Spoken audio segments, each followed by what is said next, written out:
Hey Geek, so let's talk about professional videos because I think for most people who are doing this on YouTube or other platforms, we're probably not professionals. We are self-taught, but over time, if you spend enough time doing this, then you do get better.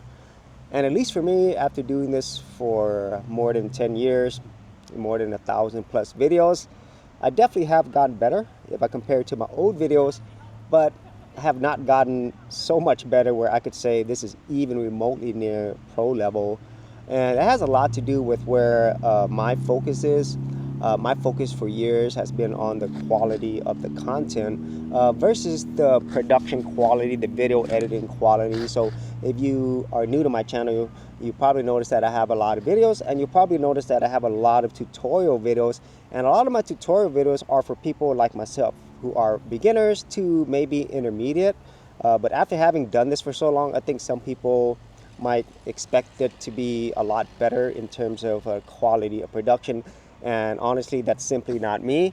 And at some point, my production quality will get better whenever I put more emphasis on that. That's one of the things that I want to do, put more emphasis on the production quality, because I definitely do have the equipment to do that. And also the software, specifically with stuff like DaVinci Resolve. That's a pro level video editing software, so there's a lot of things I could do with it.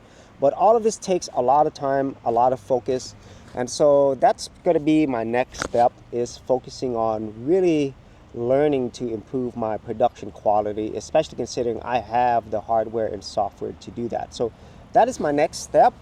And hopefully you'll see that even if you are new to this, or even if you've been doing this a long time, you don't necessarily have to be a pro or professional at doing this. Because at the end of the day, people come to your channel, they watch your content for the content. And a really easy example of this are TikTok videos and YouTube shorts. I don't think anybody looks at that and says, wow, it really doesn't look great on that phone resolution. I don't think anybody's saying that. They're watching it because of the content.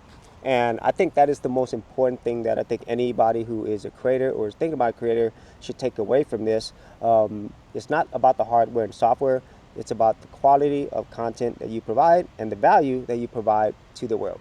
And so if you actually had any thoughts on this, be sure to leave in the comments area below. And if you did want to see more of my creator videos, I do have an entire playlist. I'll leave that in the description area below.